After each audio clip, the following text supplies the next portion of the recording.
Well, hey, good morning, everyone. Welcome to the BlueGamer Bluecast Morning Show. It is June 25th, 2024. Yeah, the day after the 24th.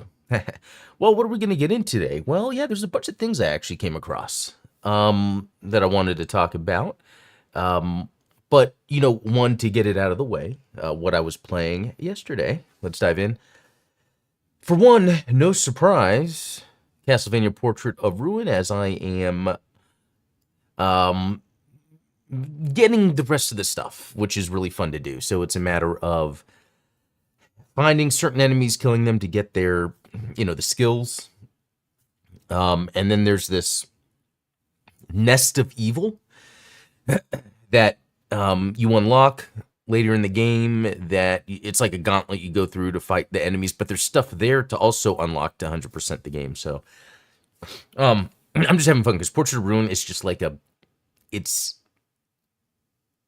almost like the best version of a Metroidvania. Almost. It does a thing that I'm not too into, where it has separate areas to go into that's away from the castle. I like it when it's all one big unit, but it's still good. The controls are on point. The fun factors there. The music is amazing.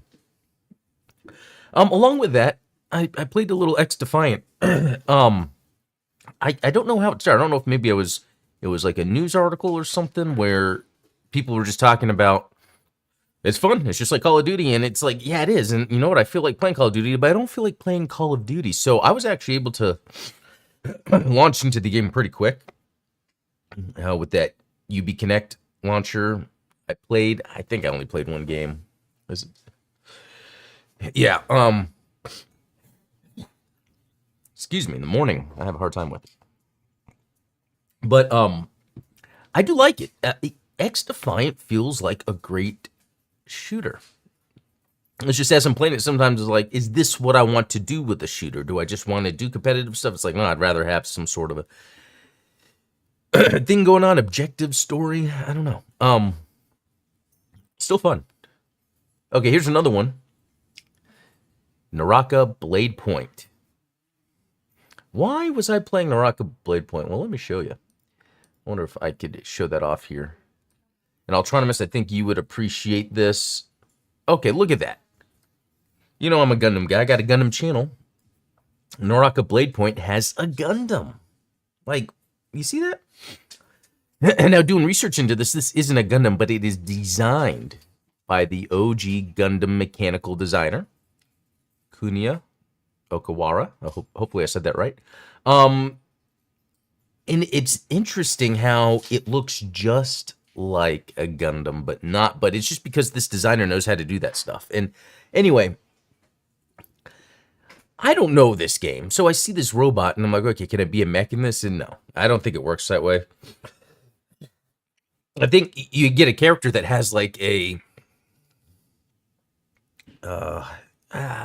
he's wearing clothes that seems to be a reference to this Gundam design. I don't know too much about the game, but I loved the movement and the combat, like grappling around, doing melee attacks. Like, that was pretty cool. Maybe I'll play some more. I just don't like when all this... I know it's a free-to-play game, that's the thing. I was about to say I don't like when all this free-to-play stuff is thrown in my face, but it's a free game. But there's all that stuff to buy. The currency, this, that. Sometimes when that's more of the game than the game itself, that's what gets me to move on. Like, I don't realize, why am I needing to move on? I think that's about it for all I've played. Real quick, I talked about over the weekend, I released a video of me, the ultimate DS, and a couple comments in the comments. One, some users have suggested a different tablet. There's this Lenovo tablet here's the thing. This is 8-inch. You don't want to go more than 8-inch, in my opinion. Well, that's just my personal preference, I guess. Because especially with an 11-inch tablet, and I have an 11-inch tablet, I think that is like that's just too much for the controller. So And the Lenovo, well, the Lenovo's 8-inch, but I was just saying the reason I pick this tablet's because it's 8 inches. On the Lenovo, that's 8-inch, but it's like 350. This was 150, and the screen is good enough, right? I'm there's not the types of games I'm playing aren't going to require any different type of screen. So that's one point. The other was someone said, use the GameSir X2 because it's Bluetooth. You don't need to use the cable. Well, I do have Bluetooth controllers. I do not like them. There is a degree of lag. It's minimal, depends on the game, but when I'm playing something like a Castlevania and I'm having to like land and hit my attacks at the right time, I can tell. So Bluetooth is a no-go for me. Plus, this isn't intrusive. Like, you see how I'm holding this and I'm not even being bothered by this. I mean, I could move this up a little more here. It just keeps falling, but like it's really good in this way. I would say, yeah, Bluetooth is going to get you lag. More expensive tablet might be overkill. Okay. So I think that's it then with what I've been playing, what I've been getting into. Let's jump into some news. The first, it has to do with Elden Ring. It's the game that I've been wanting to play. And then I got it, and I was like, I'm good. And I don't know what it is, but I think I explained, like, for some reason it's a common theme with DLC in me. Reviews on Steam are mixed, which is odd, but it's, let's see, not recommended. Really cool final boss. Part of the moveset is lowering your FPS below 30. Might fight. Okay. So this person is rating it low because of performance. That makes sense. That is something that was an issue with the first Elden Ring that got fixed over time. Maybe another reason to not play it right now. I don't know. Let's see. If you're on PC, I'd recommend you avoid until the issues causing sudden frame rate drops are fixed. Interesting.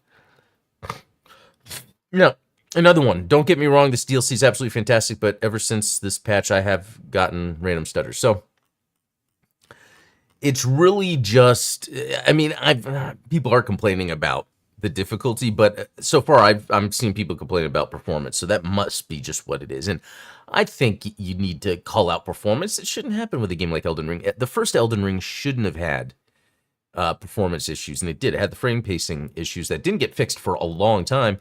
It actually got fixed on Steam by accident because they had to, didn't they have to like port to Proton, and that does the shader recompiling like up front. So that's a weird thing going on with PC developers and PC games. It's like there's some things they're just willing to like leave there, and the frame pacing is one that's very strange. Okay, yeah, this is an article I found about that. Where this is where they're talking about how some people were complaining about the difficulty, but I gotta say, I don't think that's super valid considering it's Elden Ring, I think that's just how it is. Unless we find out down the line, because I haven't been playing it, we find out down the line that, yeah, they did make it like super hard on purpose, but that's how it always is. Okay, what was some other... Oh, here we go. So Jet Set Radio, if you remember that on Dreamcast, they're making a new one. And it looks like there's some leaked screens already for it. Here's something where someone's like pulling up a world map. You get followers, so it must have some social component to it. I mean, maybe within the game and not necessarily, along with it. Or it could be. I mean, that's a smart thing to do. It's a full remake of the Dreamcast game and is not related to the free-to-play reboot. Which, that's crazy that there's multiple versions of Jet Set Radio coming out, which is a very unique type of game, so I would see why they would do that. Anyway, these graphics look really cool, because what we're seeing is kind of that cel-shaded look they did with the original, but like it looks like they're upping the fidelity of everything, making everything look more realistic. It might still have... I mean, because, yeah, just look at it here. There's a bunch of different techniques being used here for the graphics. We've got the cel shading. We've got just regular shading. We've got this chromatic aberration which I think it's how you pronounce it, that you could kind of subtly see in places just to kind of give it a more realistic look, almost like you're watching a movie through video. That chromatic. It's like a little multiple colors that kind of outline very faintly. Red, blue, green is usually what it is, or something like that, right? Red, blue, yellow. Yeah, something like that. Red, blue, yellow. Anyway, this looks cool. Like, just the look of it. This doesn't look like some cheap, let's throw together the visuals and just have a fun game. They're like, let's really think of the visuals. So, good on Sega, but crazy that this is alongside a free-to-play reboot. So, a lot of cool stuff coming from Sega, if you ask me. Okay, what was another news article I had? Okay.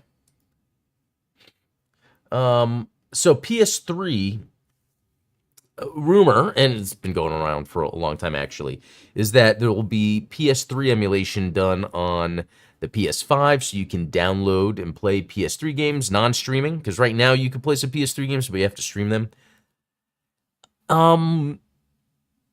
I think they have to do this. And I think they went so long without doing it because they were like, look, we are a prestige publisher. We have these big AAA games people are going to buy. Now that we've gotten to a point where these companies are dealing with these overinflated budgets, they got to go back. Okay, what are some core components we can offer in our services? And I think one of them is definitely backwards compatibility. That's one thing Microsoft has had an advantage of, and I've been taking advantage of that, where I can go back. It could be some disc Xbox games, or just the fact that there's so many things you can download on Xbox. So PS3 for sure needs this. And I was thinking, okay, what are some good exclusive PS3 games that I would want to make sure I have? Because I do have a PS3, and I do have some games, some exclusives. For instance, the Uncharted games, aren't they on PS5 anyway? Remastered collections or whatever? I think there's collections you can download. Infamous 2, I'm not too sure about. Demon's Souls, that got a remake, that is amazing, actually. Remake. But I could see having access to the old one being really cool. Because it is unique. It was unique for its time. Okay, so Metal Gear Solid 4, this is a good one. Because I've never played it. I guess I could if I wanted to. But this is one of those Metal Gears that I think it's the only one that's only on one platform. So yeah, that needs to get a wider release. Okay, Wipeout HD. I want to say, in like Heavy Rain, Ico, Shadow, like I think these are available anyway in some form. That's the thing. Like if a game has been re-released and it's like an upgrade, remaster, like I consider that being a version that's released actually. So what is this? Final Fantasy 13? It came out for the 360 also. The Last of Us, but see, there's so many remakes of this, remasters. Yakuza? Huh. And then Journey. Well, there's some other stuff missing too, like, so MotorStorm, the MotorStorm games. Those are fun. I never beat them, and that's the thing. There's a lot of games in the PS3 era that are missing from this list that I never beat, but I played through, and I don't know what it is with the PS3 era.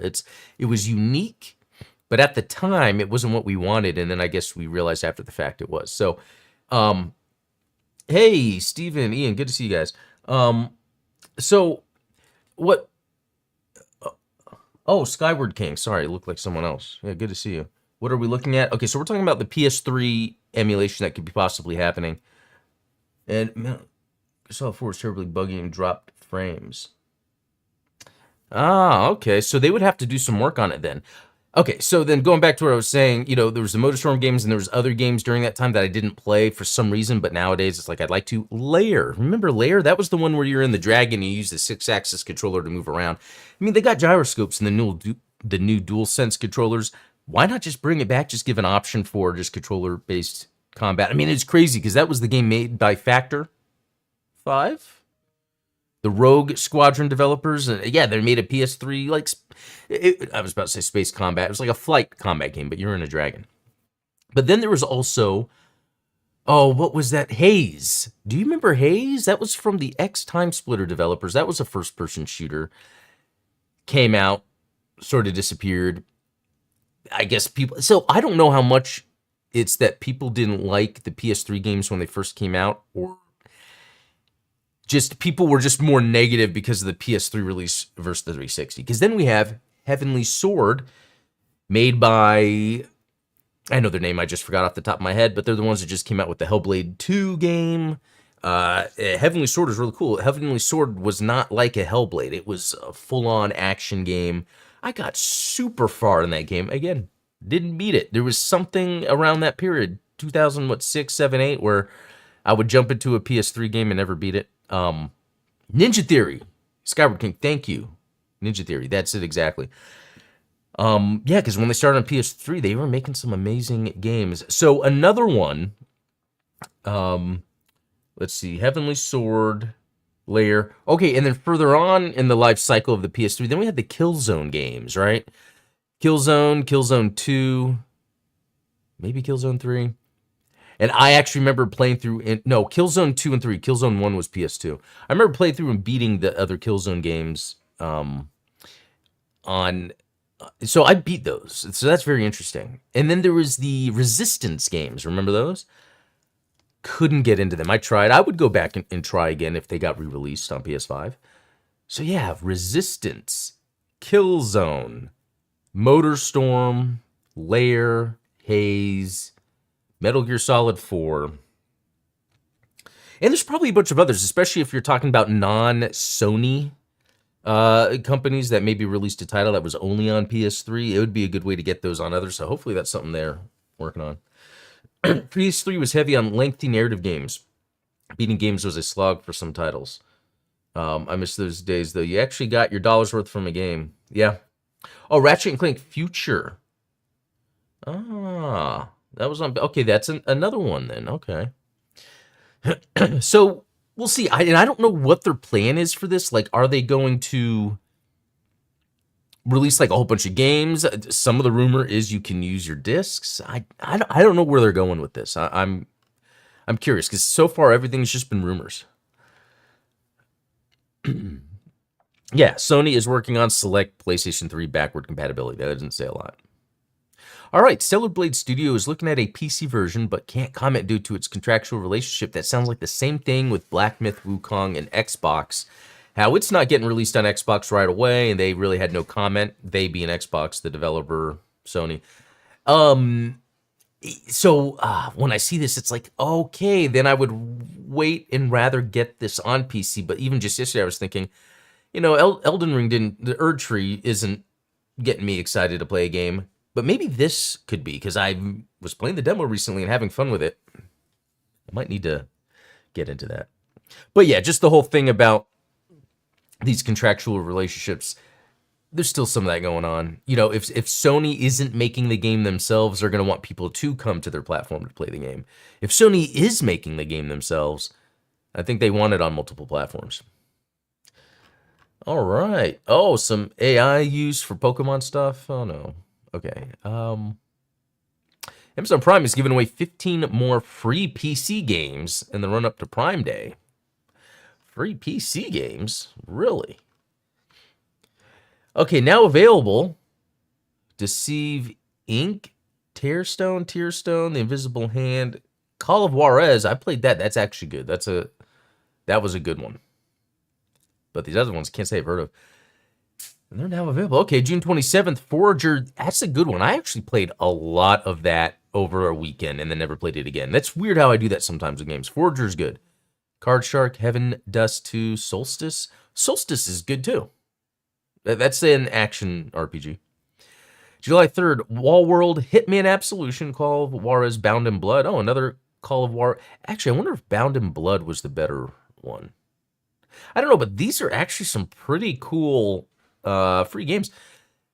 July 11th, Teenage Mutant Ninja Turtles Shredder's Revenge is free. Knights of the Old Republic 2, Alex Kidd and Miracle World, and then Samurai Bringer. I haven't heard of that, but This is pretty neat. I'm gonna have to remember to check this out. So so it's on Prime Day, but it's weird how it says like GOG or like, so it's probably the platform in which you get the key or access to it. So hey, GMQLX, good to see you.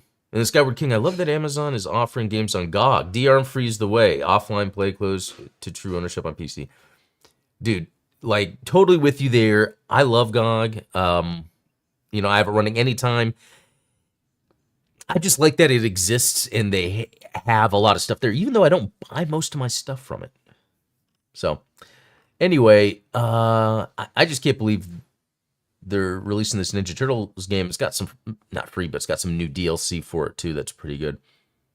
Huh, that is neat. Okay, let's head back here. Second Wave Studio Challengers. Oh yeah, I read that yesterday. Another studio closed. Can't say I recognized them, unfortunately. Northern Ireland calls for gambling and games to be severely limited, including loot boxes. Wouldn't that be something? If there was just more, and in the United States, like a kind of an overall, okay, we need to reduce what developers or publishers are doing to get people to want to constantly spend money or try to get something. And I wonder if that would then change how then these games are. You know, I don't know. What if it causes a rebalance of the game industry where you stop giving people the potential to wail all the time when it comes to all the gotcha stuff or the loot boxes? That will bring down that, maybe the income that comes from that, but then maybe have to balance out the what's provided in the value of the game and the gameplay experience, not relying on spending money on things. I wonder if we could return to that. I don't know. Okay, some Dr. Disrespect drama, but don't really follow that too much. Yeah, just some more about that. Jet Set Radio game sounds cool. Logitech G has a new gaming keyboard, and it's impressive. Really, a new gaming keyboard. I've gotten to the point where... Did that open for me? Let's see. I've gotten to the point where I don't think a gaming keyboard exists. You can really just get any keyboard. In fact, I had a keyboard I was using for work, and I think the keys started double. When you would hit it, it would double, and that's a known thing with Logitech, apparently. So I just went on Amazon and spent like maybe $18 on this thing. It was more of an emergency. I need a keyboard, something cheap that's wireless that I can connect to both my computers. I have my work computer and my other work computer. This fit the bill, and I haven't had any issues. And I'm not spending a lot of money. Yet I'm playing a lot of high-end video games, making content, and I just have a cheap keyboard. Something to keep in mind, I guess. But anyway, this one, yeah, see, $139? $99 wired, but man, that's just... I mean, it's cool, though. You got to admit, oh my gosh, all these pop-ups. It looks cool. The RGB, the look in general. So if you're paying for that, I get it. That's pretty cool. Midnight Hatter, I don't think legislating is the answer. Gamers need to take responsibility and stop coughing up cash. Yeah, you know, it's a weird thing, though, because it's one of those situations where how much of it is, and I don't know if this is right or not, but if you take the total population, how many people understand the concept and know what to do to get around it? But there's just always going to be that larger group of people, that common denominator that's always targeted to, that no matter what, you know, it's kind of like what politicians do to get people to vote for them, you know? I think, you know, it was just the other day too. What was it? It was a developer of Tekken 8 was saying that when they design game modes for multiplayer games, you have to design them where no one has to feel like everything is on them. The idea is to make it designed where someone can get into a game and feel like, okay, not everything's on me. I can go and have fun with the game. And if that's true, that makes sense to why multiplayer games have turned out the way they have. Since let me Siphon Filter Omega Strain. This game is probably one of the best multiplayer games of all time. Wow, that's crazy to say. But it had a very unique and robust multiplayer component that does not exist in any game. So I don't know if we're going to get, I'm going to be able to show anything from the multiplayer, but basically what would happen in this game, it would be co-op. And I don't know if it was up to 4 players or something, but you would join the map, and there were specific things that had to be done. Sometimes at a certain time frame, but you would split up and go do it. And if someone messed up, you know, that was it for the match. And to me, this was amazing for multiplayer because this was like you're playing a single player, you're playing a campaign story mission that has a lot of variables and different outcomes. By having another player, they could engage in these variables and create these other outcomes. Now, that does also leave a lot of responsibility on the player themselves, and so that kind of goes against then what the Tekken 8 developer was saying, that you've got to design a multiplayer game where when someone goes in, they feel like it's, oh, I'm, you know, it's not all on me. So, you know, I think this is another example of like how, again, it's like what we see with loot boxes. Like, how much are we just going to end up seeing the common denominator being applied into gameplay elements? But like Jamkill X, and why give the government more control? And we shouldn't. So that's this little catch-22 here that's going on, where you have and here's the other thing too. I always keep in mind, video games are not a big deal. So if you think about people's day-to-day, what they have to do in their life to get by, what they're spending money on, the video game part is more of that escape. So that if that escape is, you know, the idea of, you know, the loot boxes, the gambling, that is part of that escape. So video games are then in this camp where, it's not a big deal. These are just video games. It's not like we're talking about, you know, maybe some health stuff or recalling vehicles because of safety issues. It's simply, if a video game is being marketed and a company wants to make a lot of money off of it, they have to then make it where it's super simple in terms of, you know, getting into the game. In what I'm not, I guess simple is almost a simplified way of putting it, because we look at Elden Ring and how popular that is. Although I've always said the reason the Souls games from Software are as popular as they are, especially this newest Armored Core, is just because of the hype that they've had since Demon Souls becoming very popular. Then there's this whole thing, oh, you got to get good, and then people would play and be like, oh, I got good. And then, so then there's this effect where it's like, okay, the Souls games are good just because it's from Software's game. Armored Core 6, it's just okay to me. It's just okay. I think it was only as popular as it was because of Souls games. Midnight Hatter saying, I worry that it's a law, then publishers will just exploit loopholes. If we change the culture around gaming, it would fix the root issue. Yeah, I think that is 100% the way to go. Like Kojima's load screens in Metal Gear Solid 4 telling players to stop playing and take a break. Yeah, I recall GameCube and Wii games had something similar to that, telling you, and I think DS or 3DS as well. I want to say it had something to do, I forget where it popped up, but yeah, Nintendo's good at that. Yeah, there is something where I think there could be more, and I guess that's what I'm trying to do with this channel. There can be more that people in gaming can say and do.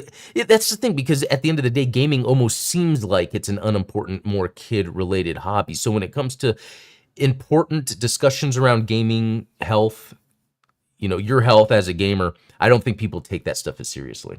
And they should. And hopefully over time we can. It's just that if you go online to talk about video games right now, it's a lot of social arguments about gaming, or, you know, if you go online, then it's like YouTuber drama, or it's the atmosphere of gaming. If someone wanted to get into it and went online, it's this like chaotic, kind of immature space. So hopefully that can change soon.